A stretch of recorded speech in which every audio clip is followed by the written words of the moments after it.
हाय, मी ऐश्वर्या. सकाळची मॉर्निंग सुंदर अशा वातावरणाने झाली होती. मग त्यानंतर फर्स्ट आम्ही नाश्ता केला. नाश्ताही खूप टेस्टी होता. त्यानंतर आम्ही रेवदंडा किल्ला बघण्यासाठी निघालो. जातानाही रस्त्यात इतकं सुंदर निसर्गरम्य वातावरण होतं. हे बघू शकता तुम्ही, दोन्ही बाजूस नारळाची झाडे. खूप छान वातावरण होतं तिथे. त्यानंतर आम्ही पोहोचलो रेवदंडा किल्ल्यावर. रेवदंडा किल्ला हा 16व्या शतकात पोर्तुगीजांनी बांधला होता. नंतर छत्रपती शिवाजी महाराजांनी तो आपल्या स्वराज्यात सामील करून घेतला. आजही हा किल्ला इतिहास, समुद्र आणि निसर्ग याची साक्ष देतो.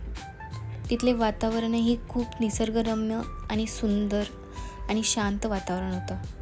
थोडा वेळ आम्ही तिथेच टाईम स्पेंड केला.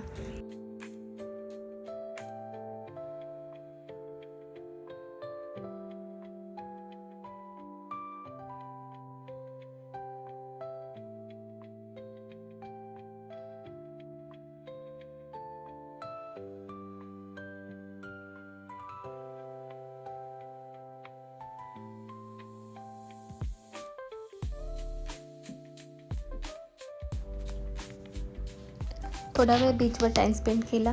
मग रिटर्न रिसॉर्टला निघालो. तिथे आम्हाला जाताना उडपी रेस्टॉरंट दिसले. मग गरमागरम भजे आणि गरमागरम राईस ऑर्डर केला. त्यासोबत एक जिंजर चटणी आली होती. ती तर मला फारच आवडली. तुम्ही ही जिंजर चटणी ट्राय केली आहे का? कमेंटमध्ये नक्की सांगा. Thank you for watching and please subscribe.